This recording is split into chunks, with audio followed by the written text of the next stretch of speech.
ایک ہی وار میں انہیں دو شکار کرنے ہیں۔ ایک تو یہ کہ اپنے چناوی ماحول بن جائے گا، اس طرح کی بحث جب ڈالیں گے تو انہیں پتہ ہے کہ ہندو مسلم ہو جائے گا ذہنوں میں اور ہم آرام سے ووٹ جیت جائیں گے۔ آپ نے دیکھا ہوگا الیکشن جب قریب آتا ہے تو زیادہ اسلام پہ ٹارگیٹ کیا جاتا ہے، زیادہ اسلام کے مسائلوں کو اچھالا جاتا ہے، اور دوسرا اسی کے اندر یہ بھی ہوتا ہے کہ باری باری سے اسلام کے حکم کو مشکوک قرار دیں تاکہ وہ لڑکے اور وہ لڑکیاں جو اسلام کا نالج نہیں جانتے ہیں، انہوں نے اسلام کو نہیں پڑھا ہے، مسلمان کے گھر میں پیدا تو ہو گئے لیکن وہ اسلام کے بارے میں کچھ نہیں جانتے، ان کے دماغوں سے اسلام کی عظمت، قرآن کی عظمت دھیرے دھیرے نکالنا یہ ان کا ٹارگیٹ ہے۔ نام نہاد مسلمان ہیں، وہ ان کو ساتھ دیتے کہ ہاں بات بڑی صحیح کہہ رہا ہے۔ بہت سے موقعوں پہ دیکھا ہوگا کرائے کے مولوی بھی ان کو مل جاتے ہیں ڈیبیٹ کرنے کے لیے، اور کچھ مسلمان بھی سوشل میڈیا پہ آ کے کہہ دیتے ہیں کہ یہ جو مسئلہ اٹھایا گیا ہے یہ صحیح اٹھایا گیا ہے، سوچتے کچھ بھی نہیں۔ 2-4 دنوں میں شور دیکھا ہوگا راجستھان میں حجاب کو لے کے بڑا شور ہو رہا ہے کہ راجستھان میں اب جو ہے حجاب پہ پابندی لگے گی، اب لڑکی جب اسکول جائے گی تو نقاب پہن کے نہیں جائے گی۔ یہاں پر بھی ان کے 2 ٹارگیٹ ہیں، ایک تو ایم پی کے چناؤ قریب ہے اور دوسرا باری باری سے، کیونکہ بدل کے یہ مسئلے لاتے ہیں، تو اس طرح ان کا ایک ٹارگیٹ یہ بھی ہے کہ مسلمان نوجوانوں، لڑکوں اور لڑکیوں کے دماغ سے اسلام کی عظمت کو نکالنا ہے۔ یہ کھوکھلے ہو جائیں گے ہمارے قبضے میں، پھر جس طرح ہم چاہیں گے انہیں استعمال کریں گے۔ ان عورتوں کی عزت پردے میں ہے، اس لیے اللہ نے حکم دیا، صاف اور شفاف بات ہے، ان کی عزت کی حفاظت کے لیے بات صرف اسلام کی نہیں ہے۔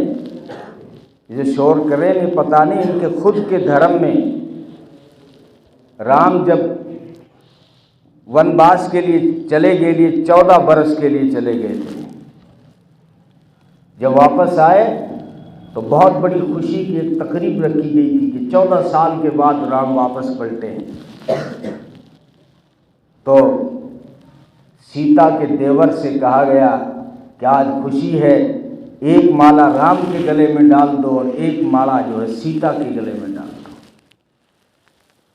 اب دیور لکشمن نام تھا شاید، وہ مالا لے کر جب عورتوں کے پاس گیا، وہاں سیتا بھی کھڑی تھی اور بہت ساری اور عورتیں بھی آئی ہوئی تھیں، بہت بڑی تقریب سجائی گئی تھی رام کی خوشی میں۔ وہاں جا کے لکشمن پوچھتا ہے، اے عورتوں بتاؤ تم میں سے میری بھابھی کون سی ہے سیتا، تاکہ میں اس کے گلے میں مالا ڈالوں۔ حالانکہ جب رام 14 سال کے لیے گئے تھے تو بھابھی کے پاس دیور 14 سال ساتھ رہا ہے، پھر کیوں پوچھ رہا ہے کہ میری بھابھی کون سی ہے؟ اس سے پتہ چلتا ہے ساری عورتیں گھونگھٹ میں۔ اسلام میں بھی دیور سے پردہ ہے، دیور کا خاص کر صحابہ نے پوچھا تھا اللہ کے نبی سے، کیونکہ عام طور پہ دیور سے پردہ نہیں ہوتا ہے۔ ہمارے یہاں تو جو پردہ ہے وہ رسمن ہی ہے، باقی اسٹیٹ کا پتہ نہیں، راجستھان کے تقریباً بہت سارے ضلعوں میں جانا ہوا، سب جگہ رسمن پردہ ہے، اسلامی پردہ نہیں ہے، رسمن پردہ ہے۔ اسلام میں پردہ کس سے ہے اور پردہ کس سے نہیں ہے، اسلام نے اتنا صاف کر دیا کہ جس سے کبھی بھی نکاح ہو سکتا ہے اس سے ہمیشہ کے لیے پردہ ہے، صاف بات۔ اور جس سے کبھی بھی کسی بھی حال میں کبھی بھی نکاح نہیں ہو سکتا اس سے پردہ نہیں۔ یہ ہے محرم اور غیر محرم۔ محرم وہ ہے جس سے نکاح حرام ہے، ان سے پردہ نہیں ہے، باپ سے نہیں ہے، چچا سے، حقیقی چچا سے پردہ نہیں ہے، حقیقی ماموں سے پردہ نہیں ہے، بیٹے سے پردہ نہیں ہے۔ لیکن اس کے علاوہ جن کو ہم محرم سمجھتے ہیں لیکن اسلام کی نگاہوں میں وہ غیر محرم ہیں، ہمارے یہاں چچا کے بیٹے سے پردہ نہیں ہوتا، حالانکہ چچا کے بیٹے سے نکاح ہو سکتا ہے، اس لیے وہ غیر محرم ہے، اس سے پردہ فرض ہے۔ خالہ کے بیٹے سے پردہ فرض ہے، بہنوئی سے پردہ فرض ہے، دیور سے پردہ فرض ہے۔ دیور جیٹھ اور دیور دونوں کے لیے ایک لفظ استعمال ہوتا ہے عرب میں، باقی ہمارے یہاں تو جیٹھ الگ لفظ ہے اور دیور الگ ہے۔ تو صحابہ نے پوچھا تھا کہ اللہ کا رسول، جب نبی پاک نے جب یہ رشتے گنوائے کہ ان سے پردہ ہے، صحابہ نے تعجب سے پوچھا کیا دیور سے بھی پردہ ہے؟ فرمایا دیور تو بچھو ہیں، ڈنک وہیں سے لگے گا اور باہر سے آ کے کوئی نہیں کاٹے گا، خطرہ وہیں سے ہے، اس سے تو پہلے پردہ ہے۔ اب یہ پردہ اسلامی والا پردہ ہمارے معاشرے میں ہے نہیں ہے؟ صرف آپ کے ضلع آپ کے شہر کی بات نہیں ہے، پورے راجستھان کا تقریباً یہی حال ہے کہ ہمارے یہاں اسلامی پردہ نہیں ہے، رسماً پڑ رہی ہے۔ تو پہلی غلطی تو ہم مسلمانوں نے کر دی، وہ جو حجاب کے خلاف بول رہے ہیں وہ دوسرے مجرم ہیں، پہلے مجرم ہم خود مسلمان ہیں کہ اسلام نے عورت کی عزت کے لیے ایک پردہ دیا تھا، اس کو ہم مسلمانوں نے لاگو نہیں کیا، اور اس کو نجی یہ تقوی کی چیز ایکسٹرا چیز سمجھنے لگ گئے۔ اگر آپ نے دیکھا ہوگا کسی معاشرے میں ہوتا ہے، ہزاروں میں کوئی ایک لڑکی ایسی ہوتی ہے جو چچا کے بیٹوں سے بھی پردہ کرنا چاہتی ہے، خالہ کے بیٹوں سے بھی پردہ کرنا چاہتی ہے، وہ دیور سے بھی گھونگھٹ نکالنا چاہتی ہے، تو سارا معاشرہ اس کو تانا کستا ہے، بڑی نیک، بڑی صوفی، بڑی آئی اللہ والی، بڑی آئی متقی۔ حالانکہ یہ نفل کی تقوی کی بات نہیں، فرض کی بات ہے۔ ہمارے ہاں نیک عورت اس کو سمجھا جاتا ہے صبح اٹھ کے یاسین پڑھتی ہے، تسبیح پھیرتی ہے، پھر اشراق پڑھتی ہے، وہ بڑی نیک ہے، حالانکہ وہ سب نفل کام ہیں، فرض کام تو پردہ ہے۔ فرض کام کیا ہے؟ پردہ نہیں کرتی اور پھر بھی معاشرہ اس کو نیک سمجھتا ہے۔ پہلی غلطی ہم سے ہے، یہ جو اشکالات کر رہے ہیں، ایک تو روٹی سیکنا چاہتے ہیں سیاست کی، اور دوسری اسلام پہ ٹارگیٹ کرنا چاہتے ہیں، اور لڑکیوں کو بدزن کرنا چاہتے ہیں کہ ان کے ذہنوں سے اسلام کی عظمت نکل جائے، بار بار حق کی بات لے کے آتے ہیں کہ اسلام نے عورت کے اوپر ظلم کر دیا، اسلام نے عورت کو جکڑ کے رکھ دیا۔ کبھی اشکالات کرتے ہیں کہ وراثت کے حق میں بیٹی کو اسلام نے آدھا دیا ہے، وہ مطالعہ کرتے ہیں۔ ہمارے نوجوان اسلام کو نہیں پڑھتے، لیکن دشمن اپنی سازشوں کو کامیاب کرنے کے لیے اسلام کو پڑھتا ہے اور پھر اس کے مسائل کو چھالتا ہے۔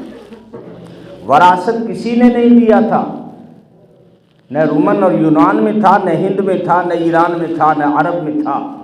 وراثت اسلام نے پیش کیا، بیٹی کو حق دینا۔ بیٹی باپ کی جائیداد میں حق رکھتی ہے، اس کے پلاٹوں میں، اس کے مکان میں، اس کی جائیداد میں، جتنی بھی پراپرٹی ہے بیٹی حق رکھتی ہے۔ لیکن اسلام نے کہا کتنا ملے گا، کہ جتنا بیٹے کو ملے گا اس کا آدھا بیٹی کو ملے گا۔ اب دیکھو اسی کو جو ہے اشکال بنا کے سوشل میڈیا پہ اچھال دیا کہ دیکھو اسلام جو ہے لڑکی پہ ظلم کرتا ہے، لڑکے کو پورا مال دیتا ہے، لڑکی کو آدھا دیتا ہے۔ پوری دنیا نے دیا ہی نہیں، اس کا ذکر نہیں ہوتا۔ اسلام نے آدھا دیا تو ہے، اچھا آدھا کیوں دیا ہے، اس کا ریزن ہمیں معلوم ہونا چاہیے، ہم مسلمانوں کو، ہمارے نوجوانوں کو پتہ ہونا چاہیے تاکہ ان کو ہم جواب دے سکیں۔ اسلام نے لڑکی کو آدھا اسی لیے دیا ہے کہ اسلام نے لڑکی پہ کمائی کی ذمہ داری نہیں ڈالی ہے۔ بھائی کو ڈبل اس لیے مل جاتا ہے کہ بھائی کی ذمہ داریاں زیادہ ہیں۔ بھائی جب اپنے باپ کے ساتھ ہوتا ہے تو بہنوں کے خرچے بھی اٹھا رہا ہوتا ہے، اور لڑکی جب کنواری ہوتی ہے اس کے خرچے باپ کے ذمے ہیں یا بھائی کے ذمے ہیں، جب نکاح ہو جائے تو شوہر کے ذمے ہیں۔ یہ اب یہاں سے جب چلی جائے گی، اب ماں باپ کے خرچوں کے بارے میں یہ بالکل بے فکر مند ہو گئی، لیکن بیٹا بڑھاپے میں جب ماں باپ بیمار ہو جاتے ہیں اور کبھی کبھی بڑی بڑی بیماریاں آ کے گھیر لیتی ہیں، وہ سارے خرچے بیٹے اٹھاتے ہیں۔ تو اسلام نے ڈبل نہیں دیا ہے لڑکے کو، غور نہیں کیا خرچے کتنے ڈالے۔ عورت کے اوپر اسلام نے خرچے نہیں ڈالے، کمائی کی ذمہ داری عورت پہ نہیں ڈالی، اس کو گھر کی روشنی اور گھر کا شمع بنایا۔ ہاں، اگر آج کل چونکہ خرچے بڑھ گئے ہیں، کوئی ناجائز بات نہیں ہے، اسلام نے اس کی اجازت دی ہے کہ جو ہے اگر حالات اس طرح کے آئیں تو وہ تجارت کرنا چاہے تو اسلام نے اس کو اجازت دی ہے جاب کی، پردے کے ساتھ۔ اسلام نے اس کو ایجوکیشن حاصل کرنے سے اسلام منع نہیں کرے گا، بلکہ صرف اسے پابند کرے گا پردے کے ساتھ۔ لڑکی اگر ڈاکٹر بننا چاہے، اسلام منع نہیں کرے گا، صرف پردہ لٹکائے گا۔ اگر وہ کسی بھی عہدے پہ جانا چاہے تو اسلام کہے گا پردے کے ساتھ جا، لیکن کمائی کی ذمہ داری اس پہ نہیں ڈالی۔ تو اس لیے یہ حق ابھی انہوں نے مسئلہ اٹھا رکھا ہے، حجاب جے پور میں ہوا، مسلم بچیوں نے بھی جو ہے آواز اٹھائی کہ ہم اپنی جان دے سکتے ہیں لیکن ہم پردہ نہیں چھوڑ سکتے۔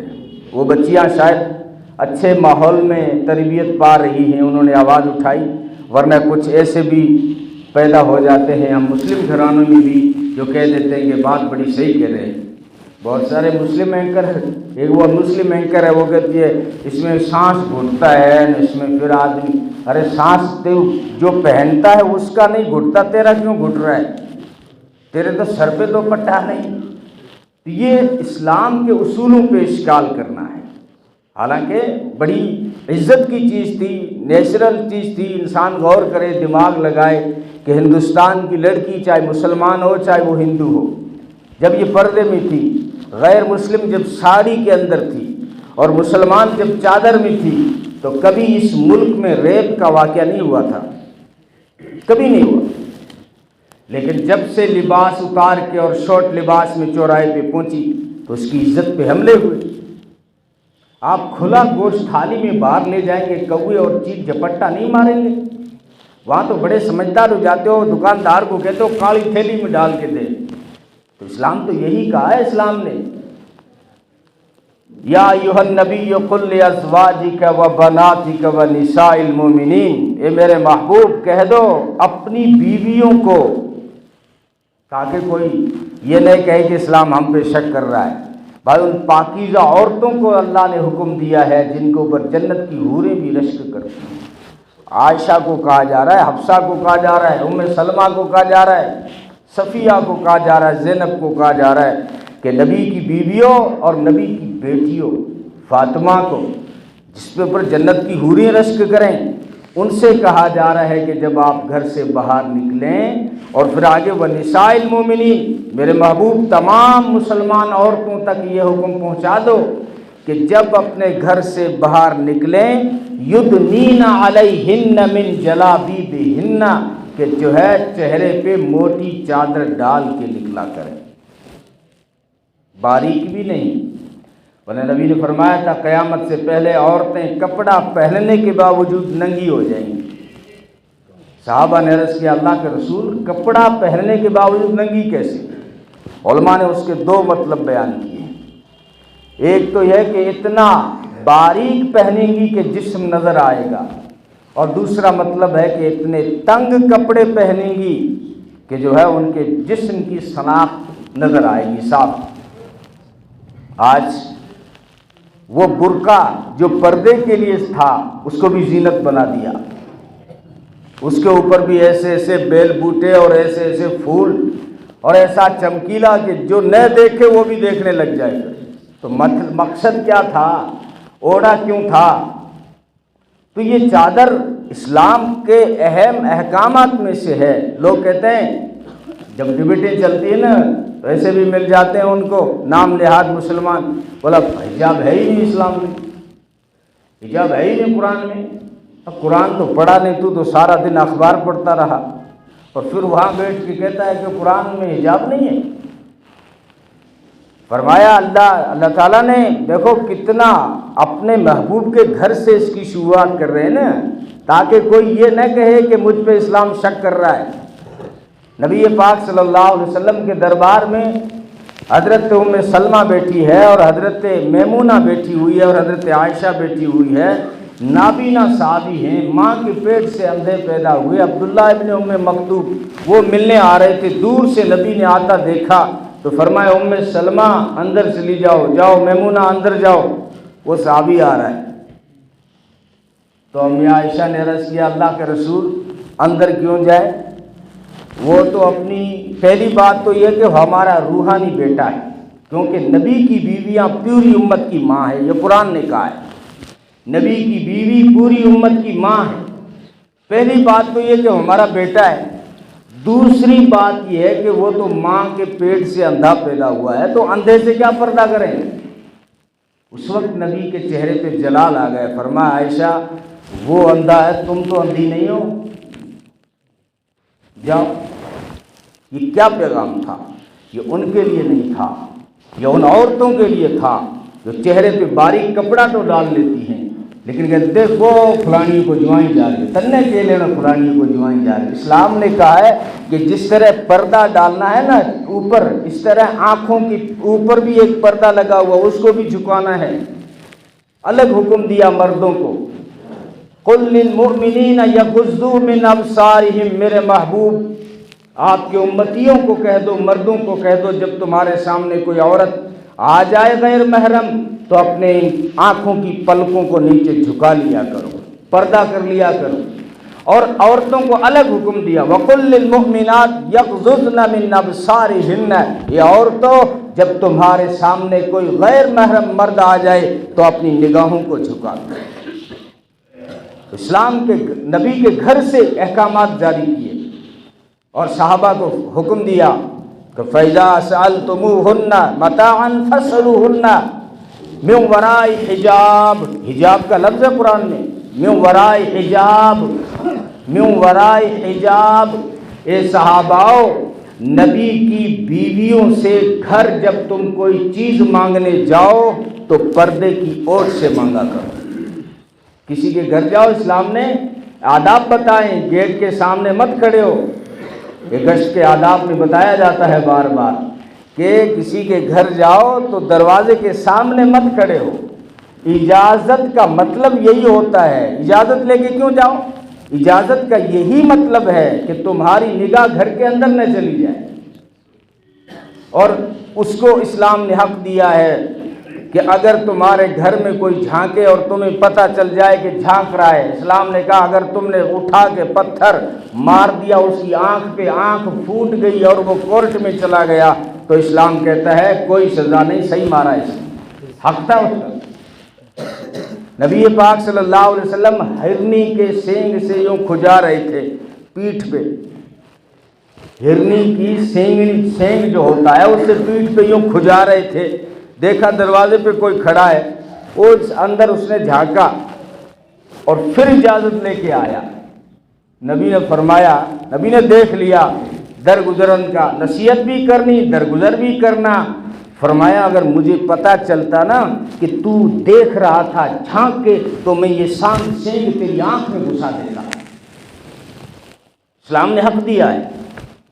تو پردہ کتنا اہم ہے، وہ لوگ کہتے ہیں نا قرآن میں نہیں ہے، وَاذْكُرْ فِي الْكِتَابِ مریم، قرآن کہتا ہے ذرا مریم کا ذکر کیجئے قرآن میں، اِذِ انْتَبَذَتْ مِنْ أَهْلِهَا مَكَانًا شَرْقِيًّا، جب وہ مشرقی جانب غسل خانے نہانے میں گئی، آگے کیا ہوا، وَمِن دُونِهِمْ حِجَابًا فَاتَّخَذَتْ مِن دُونِهِمْ حِجَابًا، انہوں نے دوہے گھر والوں سے پردہ لٹکا دیا، یہ حجاب، نہا رہی تھی نا، اب وہ گھر میں دوسرے جو لوگ تھے ان سے حجاب، ایک تو یہ لفظ استعمال، اور وہاں صاف کہا کہ جب نبی کی بیویوں کے پاس بھی اگر تمہیں کوئی سامان کی ضرورت پڑ جائے ان کے گھر جاؤ تو پردے کی اوٹ سے کھڑے ہو کے مانگو، یہ حجاب ہے۔ اور فرمایا وَقَرْنَ فِي بُيُوتِكُنَّ وَلَا تَبَرَّجْنَ تَبَرُّجَ الْجَاهِلِيَّةِ الْأُولَىٰ، یہ مسلمانوں کو حکم دیا کہ زمانے جاہلیت کی طرح ننگے سر عورتوں مت نکلا کرو، ننگے تمہارا چہرہ بھی کھلا ہے اور سر کے بال بھی کھلے۔ فرمایا معراج کے سفر میں میں نے ایسی عورتوں کو دیکھا جو بالوں سے لٹکی ہوئی تھی، ان کی کھوپڑیاں جو ہے پک رہی تھی، تو میں نے جبریل سے پوچھا یہ کیا ماجرا ہے؟ فرمایا آپ کی امت کی وہ عورتیں ہیں جن کے چلتے ہوئے سر کے بال کھل جایا کرتے۔ تو اسلام مسلمانوں کا یہ اہم حکم ہے، کسی کا پرسنل معاملہ نہیں ہے کہ ہم راجستھان سے حجاب ہٹا دیں گے۔ یاد رکھو جس دن تم نے اسکولوں سے مسلم بچیوں سے حجاب چھینا، اس دن سے مسلمان اس اسکول سے اپنی بچی کو نکال لے گا۔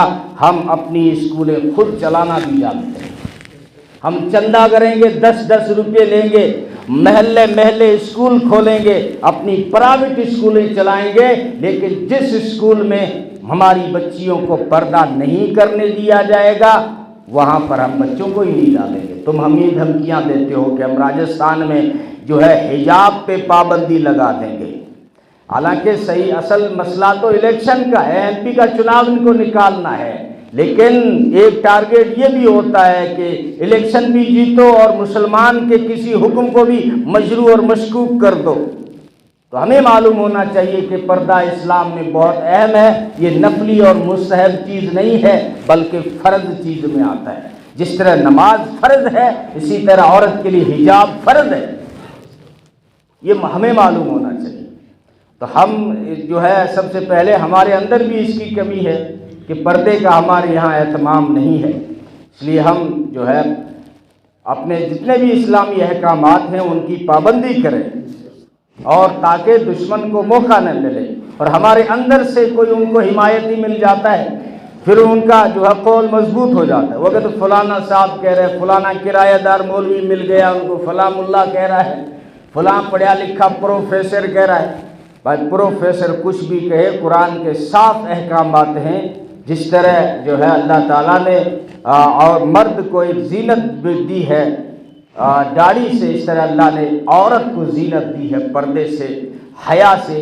یہ اس کا بنیادی حق ہے کہ عورت جو ہے پردہ کرے گی، اور حجاب اس کا بنیادی حق ہے۔ محمد عربی صلی اللہ علیہ وسلم نے، ہم نے صرف سرکاروں کو برا نہیں کہتے، ہماری بھی کمیاں ہیں، کہاں آزادی کے ٹائم جب کوئی قانون نہیں تھا تب بھی ہم نے بہت ساری بچیوں کو اسکول بھیجا تو ان کے دوپٹے سر پہ نہیں تھے بلکہ کندھوں پہ ڈالے ہوئے تھے۔ کسی نے پوچھا، پڑوسی ملک کی بات ہے، کسی قاری صاحب نے ایک بچی سے پوچھ لیا کہ تیرا جو ہے پردہ کہاں گیا؟ تو اس نے کہا قاری صاحب تیری پگڑی کہاں گئی؟ وہ بھی ایک چکتا ہے۔ اور اکبر الہ آبادی ایک شاعر ہے، اس نے کہا میں نے پوچھا چند بیویاں مجھے بے پردہ نظر آئی، میں نے ان سے پوچھا کہ تمہارا پردہ کہاں گیا؟